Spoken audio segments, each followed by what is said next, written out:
to the Cards and Comic Show.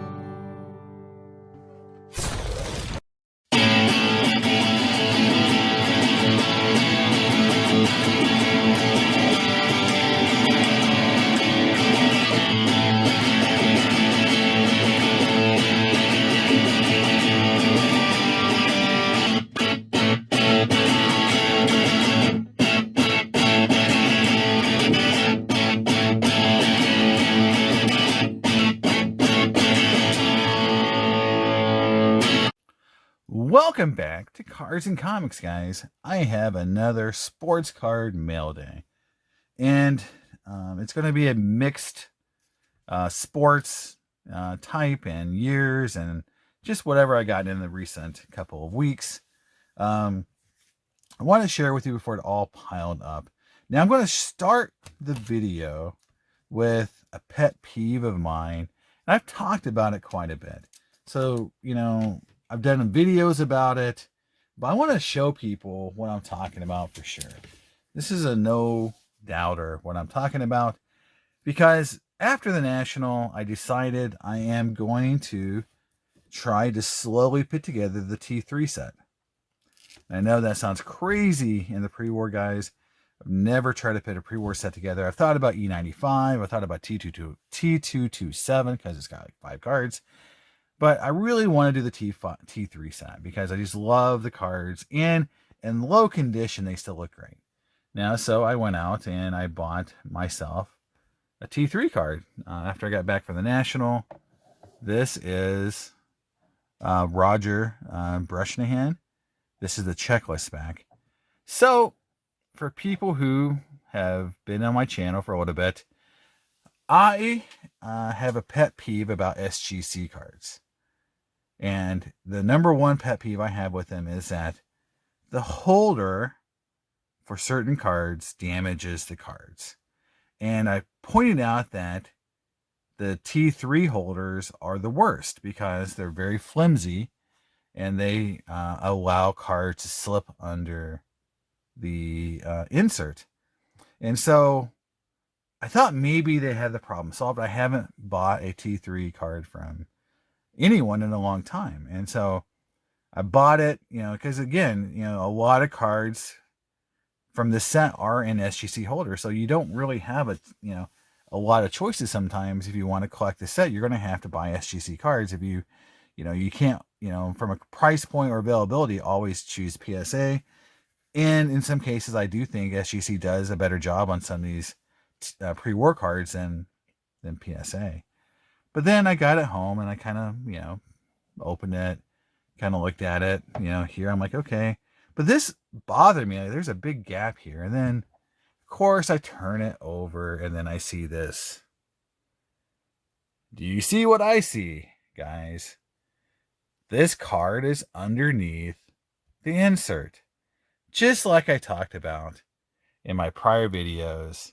Again, I'll try to zoom in here. Maybe it'll look a little nicer, but there it is. I mean, that's the insert. That's the card underneath it.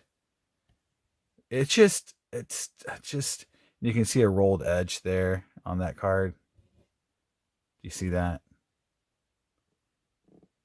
A piece of paper rolled up. Now, who's to say that rolled edge didn't happen because of that insert? I mean, did that exist before the card was in the holder? I don't know.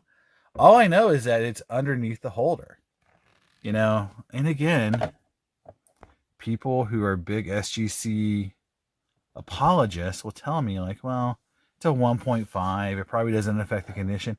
It doesn't matter. Like, I know I can probably bang it around and get back out from underneath that holder, but their holders shouldn't be this flimsy and movable that on shipping of these cards, the card goes underneath the holder. So this is the example.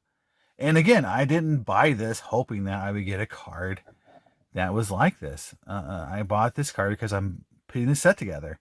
And it just sucks that when I flip it over now, I see that it still has the same issue that my other SGC cards I bought had a couple years ago when the last time I bought one of these cards. So just want to show that off to show you guys what I'm talking about.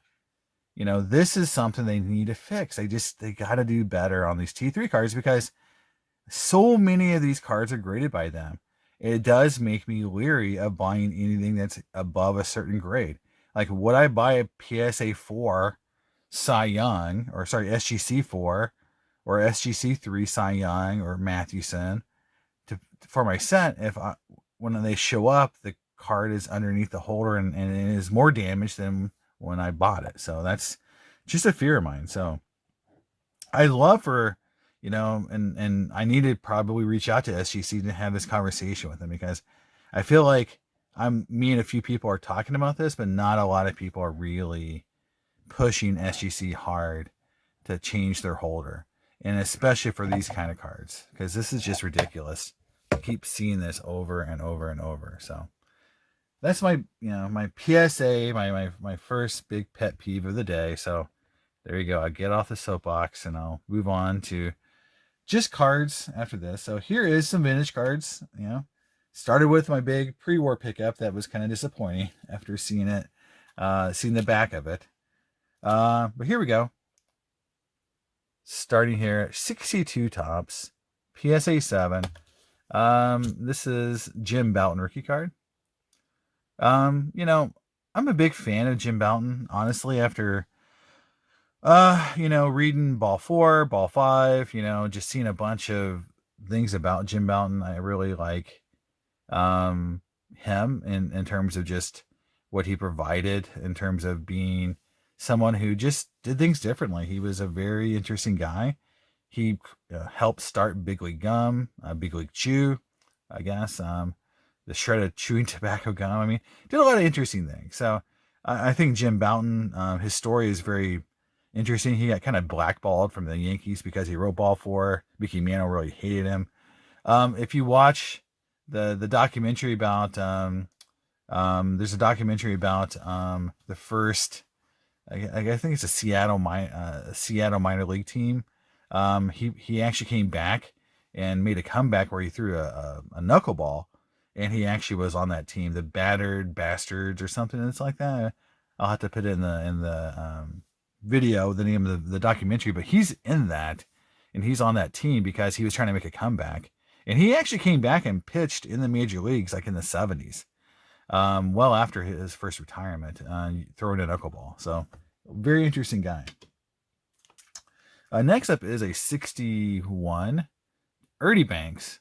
And I bought this card just because I liked the centering and just the presentation of the card. It just looks nice in the holder. I don't, have a lot of just spare Ernie Banks cards, so I just thought I'd have it to take with me to shows. Again, it's just a nice presenting card. I mean, it is a little off center a little bit, but it just looks nice in the holder. It's a 6. It's an affordable card. And when I go to shows, I want to have kind of a range of grades and cards. Here's a 77 Brett, probably my second favorite George Brett of all time. I love the 75, and I think the 76 is a card I love just because it's hard. But I think the 77 is a cooler card. I love the All-Star logo here. So it's a 7.5. Again, not very expensive. But I don't have a lot of late 70s cards, and so I wanted to pick up more late 70s, and George Brett, definitely cool card. Out of order here a little bit, but here's a 55 Robin Roberts. I love the 55 Bowman set. It's highly underrated. You can see the back here. And, this card was super cheap. Again, picking up PSA 7 Hall of Famers from the 50s, especially a set like this for under $100 is always a good time. And so I picked that up, and I call it a pretty cheap card from my perspective. Next up is a 68 Willie Stargell SGC 8. Again, I just bought it because it was kind of going cheap. Love the card. And if I think it's really nice, I'll look at it, more detail under magnification to see, can it cross over? I've had good luck crossing over 68s from SGC to PSA. In fact, I got a Willie Mays that came from an 8 to 9. So that was a pretty big hit for me to get a PSA 9 on a 68 Mays. So we'll see, but it's pretty well centered, and it's got really nice eye appeal. And even if it stays in an SGC holder, it's a card that I go to shows, because I already have this card in an 8.5 PSA already, so I don't really need two of them, so it's a card I can take with me to shows. Moving on to more modern stuff. So here's a set that I really love from an autograph set. So I know it's football, but it's the 99 Sports Illustrated Greats of the Game. So here's a Gale Sayers. It's got that Flair authenticity guarantee on the back. So this is a cool card. It's not going to grade high, but it's just a nice card. But the next card I picked up from that same set, but it's baseball. I just love this card, and I really am glad I picked it up. And I think a lot of people are picking up steam on this card. It's the Buck O'Neil, right? There's a Sam Musial in the set. There's some pretty cool cards. But I just like the Buck O'Neil. I love this card. The fact that he's in that Cubs uniform. It's just a cool card. And the fact that he's in the Hall of Fame now, it's just cool.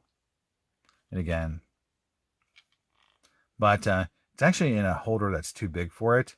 So I'm going to have to change holders to get it in something that fits it better, so it doesn't damage the card any further. But that's a cool card. I think that card is gaining a little steam as people realize there's not a ton of pack pulled on card Buck O'Neil cards out there. Next up in the old modern era space, pick this up, Corbin Carroll. It's an industry conference, but I love the 88 top set. That was like one of the first sets I really collected. Me and my dad put that set together from wax. So we put the whole 88 top set together from wax. Shows you how overprinted it was, honestly. But I love the design to this day. It's just super nostalgic. I know a lot of people don't like it, but it's just one of those sets designs. When I see autos like this, I love it. I don't have any Corbin Carroll, so I just thought, hey, 88 Topps design, very nostalgic, and it's on card, and it's 10 auto. So grabbed it. I think he's obviously doing amazing. Going to be Rookie of the Year, no doubt. And then I picked up just a really cheap Pirates, Brian Hayes. They're getting better. I'm actually more excited about them than I have in a long time. The Independence Day cards are numbered out to 76, so just cool. I love to get the O'Neal Cruz and some of the younger talents, and also any new McCutchen cards that come out, because he's going to hit 300 home runs. I mean, he's going to put a little case together to be a Hall of Famer. He's an MVP, finished second in MVP 1 year. So he's going to have some stats up there. He's going to have 300 to 350 home runs. It's going to be interesting to see what he ends up career-wise. So he's going to make a push. Career WAR, he's going to be up there a little bit. Cal Ripken, Fleer Mystique auto. I love this auto set, 2000 Mystique. This is one of the coolest auto sets just because they nailed the design. Like, a lot of times when people do on-card autos, they just can't get a design that works well with the auto. And it's hard to see, but the auto and everything here is in gold, right? And that frames the auto. And then you got this full borderless, photo. And then you got the, team colors there. This just works really well. I don't care. It's an 8.5. I like the fact that they were very consistent in their autos and these kind of certificate backs.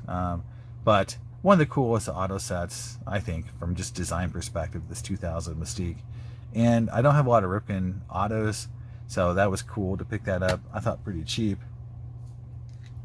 Staying on the 90s side of it, here's something I love, 99 Bowman's Best, Atomic Refractor, Ivan Rodriguez.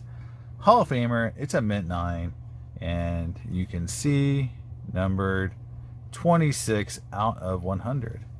Love this set, love this card. I was really bummed out. There was a Jeter Mattingly dual auto from the set that just sold, and I bid on it, but I lost it, and that's one of the cards I really want to get, is that dual Mattingly Jeter card. Obviously, every Yankee fan in the world wants that card too, because I keep losing it. But that's why this set's so cool. There's so many cool cards in the set. The atomics look great. My atomic Griffey is at PSA right now getting graded. Fingers crossed it's at least a 9, maybe a 10. But man, I would hate for that card to come back an 8. But I love this card. And again, the 90s cards, love them.